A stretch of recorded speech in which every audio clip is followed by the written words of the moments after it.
अस्सलाम वालेकुम वरहमतुल्लाहि वबरकातुहू। गज़ा पट्टी पर जारी इसराइली हमला के दौरान एक नहायत ही दिल दहला देने वाली और खौफनाक खबर सामने आई है। इसराइल ने एयर स्ट्राइक करके एक ही हमला में 73 आम फ़लस्तीनियों और मासूमों को शहीद कर दिया है। और गज़ा पट्टी के बैतलहया में एयर स्ट्राइक में मरने वाले या शहीद होने वालों में ज़्यादातर तादाद मासूम बच्चों की और ख़वातीन की है। दूसरी तरफ यहया सिनवार की शहादत के बाद भी हमास और अल-क़स्साम ब्रिगेड के हौसलों में कोई कमी नहीं आई है। अल-क़स्साम ब्रिगेड के फ्रीडम फाइटर्स लगातार ग्राउंड पर हमला कर रहे हैं, इजरायली सेना का मुकाबला कर रहे हैं। और बैक वक्त ये खबर भी सामने आती है कि इजराइल के 2 आर्मी की हलाकत हुई है, और ये खबर खुद इजरायली मीडिया ने अपने यहाँ शाया किया है। जबकि अल-क़स्साम ब्रिगेड की तरफ से दावा किया गया है कि इजरायली आर्मी के एक यूनिट के साथ उनका मुकाबला हुआ और उसमें इन लोगों ने 5 से ज़्यादा इजरायली आर्मी को हलाक किया है, दसियों की तादाद में जख्मी हुई है। और इजराइल के कई टैंकों को अल-क़स्साम ब्रिगेड के लड़ाकों ने तबाह बर्बाद किया है, हलाक किया है, और वहाँ पर इजरायली यूनिट को वापस लौटना पड़ा। और ये पूरा मामला रफ़ा के इलाका में हुआ। लेकिन बैतलहया में इजराइल ने जो जेनोसाइड किया है वो बेहद शर्मनाक है, दिल दहला देने वाला है। गज़ा पट्टी में इसराइल का हमला लगातार जारी है। रोज़ाना 20-25 कभी 40-50 लोगों को इजराइल एयर स्ट्राइक करके मार रहा है। इधर बैतलहया को पिछले कई दिनों से इसराइल ने कंटिन्यू टारगेट कर रखा है और यहाँ एयर स्ट्राइक भी की जा रही है। ग्राउंड आर्मी भी वहाँ हर जगह दाखिल हो रही है, टेंटों में घुस कर वहाँ फ़लस्तीनियों को मार रही है, जिसका मुकाबला हमास के फ्रीडम फाइटर्स कर रहे हैं। समंदर की तरफ से भी हमला जारी है। इस बीच बैतलहया में कल इजराइल ने खतर एयर स्ट्राइक किया और टेंटों पर उसने एयर स्ट्राइक किया, मलबा पर स्ट्राइक किया। खंडर नुमा इमारत जिसमें दोबारा फ़लस्तीनी आकर रह रहे हैं, उन बिल्डिंगों को भी इसराइल की आर्मी ने, इसराइल की फ़िज़ाइया ने निशाना बनाया। अल-क़स्साम मस्जिद को भी निशाना बनाया, अल-क़स्साम मस्जिद को भी तहस नहस कर दिया इसराइल ने। इसके अलावा वहाँ जो हॉस्पिटल है उस हॉस्पिटल को भी इसराइल ने बंद करने का काम किया। इसराइल ने लगातार दबाव डाला कि हॉस्पिटल में जितने अमला है वो सब अस्पताल को खाली कर दे, यहाँ से बाहर निकल जाए, और नहीं निकलने की सूरत में हॉस्पिटल पर भी इसराइल ने एयर स्ट्राइक किया। और ये इसराइल का जेनोसाइड कत्लेआम है। लगातार इसराइल की तरफ से गज़ा पट्टी में मसकर किया जा रहा है, कत्लेआम किया जा रहा है।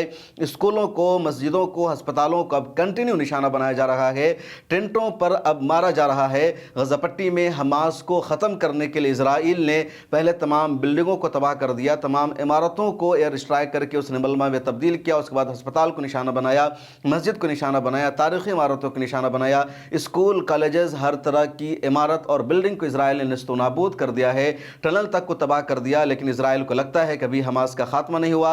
अभी तक हमास के फ्रीडम फाइटर्स हमसे मुकाबला कर रहे हैं, हमारी आर्मी को वो हलाक कर रहे हैं। ग्राउंड की लड़ाई में फील्ड पर हम हमास को कमज़ोर नहीं कर सके हैं, तो अब टेंटों को निशाना बनाया जा रहा है। हमास के डिप्टी लीडर हैं खलील अल-हैया, उन्होंने अल जज़ीरा से बातचीत करते हुए ताज़ा वाक़े के बारे में कहा कि ये तारीख़ की बदतरीन सहयूनी दहशतगर्दी है और पूरी दुनिया इसके लिए ज़िम्मेदार है जो इसराइल को रोकने में नाकाम है। खलील अल-हैया ने अल जज़ीरा से बातचीत करते हुए यह भी कहा कि नॉर्थ गज़ा के फ़लस्तीनियों को एक मुनज़्ज़म साजिश के तहत आवारा वतन होने पर मजबूर किया जा रहा है, सहयूनी जराइम को नज़रअंदाज नहीं किया जा सकता है। उन्होंने आगे ये भी कहा कि गज़ा पट्टी में सहयूनियों और यहूदियों के हाथों नस्ल कुशी के मसले के लिए पूरी दुनिया की एक तारीख़ी ज़िम्मेदारी बनती है। तो सख्त अल्फाज हैं। दूसरी तरफ अल-क़स्साम ब्रिगेड के लड़ाके, हमास के फ्रीडम फाइटर भी ग्राउंड पर मुकाबला कर रहे हैं। और इसराइल के अखबार I24 न्यूज़ की रिपोर्ट के मुताबिक गज़ा पट्टी में ही 2 इजरायली सेना की हमास के फ्रीडम फाइटर के हाथों हलाकत हुई है, जिसमें एक का नाम है फिर बिरकोच जो 20 साल का था, दूसरे का नाम है सर्जेंट एलिशाई, ये 19 साल का था। इन दोनों की हलाकत को IDF ने कंफर्म कर दिया है। ये 401 ब्रिगेड से इसका ताल्लुक था और इसराइल की एक बटालियन के साथ था।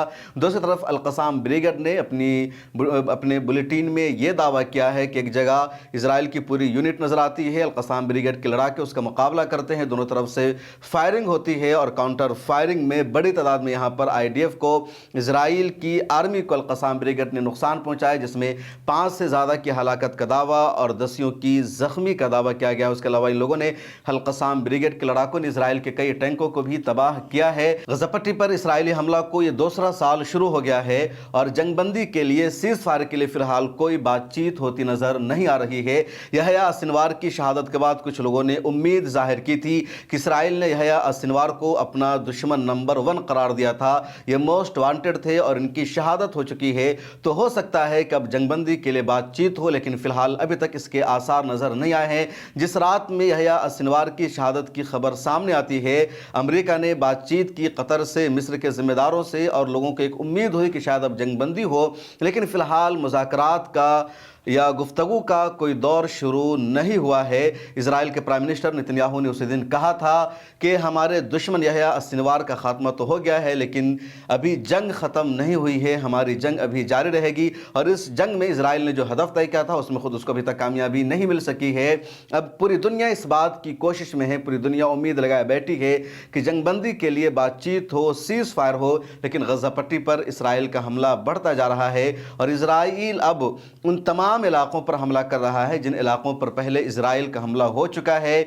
अब गज़ा पट्टी में जो लोग रह रहे हैं वो किसी बिल्डिंग में नहीं रह रहे हैं, किसी घर में नहीं रह रहे हैं, बल्कि टेंटों में रह रहे हैं या आसमान पर, खुले आसमान के नीचे रह रहे हैं। ठंड भी वहाँ आने वाली है। ऐसे हालात में गज़ा पट्टी के लोगों को, फ़लस्तीनियों को जीना पड़ रहा है और इजराइल अब लगातार हमला कर रहा है। गज़ा पट्टी के फ़लस्तीनियों का कहना है कि वो 10-10 मरतबा नक़ल मकाने कर चुके हैं, कुछ लोग 15 मरतबा नक़ल मकाने कर चुके हैं, कुछ लोग 20 मरतबा नक़ल मकाने कर चुके हैं। एक जगह से दूसरी जगह जाते हैं, जैसे वहाँ रहते हैं, फिर इजराइल की तरफ से कहा जाता है कि तुम इस जगह को खाली कर दो, वहाँ जाओ। जब वहाँ जाते हैं फिर कहा जाता है कि तुम इस जगह को खाली करो और कहीं जाओ। और दरअसल इस पूरे प्रोसेस की वजह यह है कि इजराइल को ये लगता है कि हम जहाँ जाते हैं हम लगातार इलाकों को खाली करा रहे हैं, लेकिन हमास का खात्मा नहीं हो रहा है। हर जगह हमास के लड़ाके मिल जाते हैं, हर जगह हमास के फाइटर्स मिल जाते हैं और एक जगह को हमने 10-10 बार निशाना बनाया है, टारगेट किया है, वहाँ पर फिर से हमास के लड़ाके कहाँ से नज़र आ जाते हैं। किस तरह इसकी स्ट्रेटजी है ये इजराइल समझने नाकाम है और इसी वजह से हम फ़लस्तीनियों को इजराइल परेशान कर रहा है। इस वीडियो में इतना ही। हमारे साथ बने रहिए और मिल्लत टाइम्स को आप सोशल मीडिया के सभी प्लेटफॉर्म पर फॉलो कर लीजिए। मिल्लत टाइम्स को जारी रखने और मजबूत बनाने के लिए हमारी आर्थिक सहायता कीजिए। ये एक आजाद मीडिया हाउस और कमजोरों की आवाज है। आप हमें देखें, सुने, पढ़ें और हर महीने ज्यादा नहीं, सिर्फ 100 रुपए से मदद करें। डिटेल्स डिस्क्रिप्शन में मौजूद हैं।